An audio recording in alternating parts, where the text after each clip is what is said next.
Mám druhý sáček dneska, to.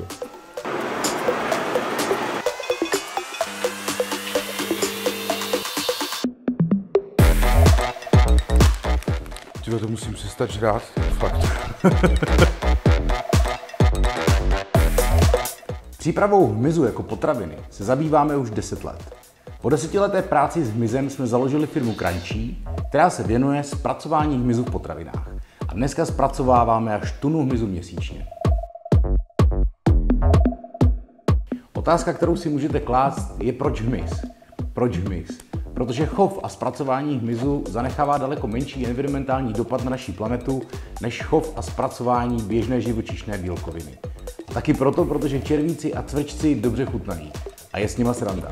Ale není to jen o legraci. Je to zároveň i o zodpovědnějšímu přístupu k naší planetě, k naší práci a k tomu, co tady necháme našim generacím. Celý výrobní proces je pod dohledem České veterinární správy a je řízen přísnými hygienickými pravidly. A jak hmyz chutná? Chutná dobře. Křupe, je sušený a hlavně je kvalitním zdrojem živočišné bílkoviny. Takže si ho můžete vzít do hor, můžete si ho vzít na kolo, můžete si ho vzít na vodu, dodávám rychlou energii, anebo ho prostě vemte na párty. Vysypte do misky a na hodinu máte o zábavu postaráno.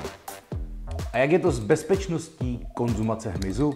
Pravidelně děláme testy na těžké kovy, mikrobiologické rozbory vody. Není málo. Dnes vyrábíme v několika příchutích sušené červíky, cvrčky, Čokolády, chipsy. tyčinky. Dej mi. Nedám.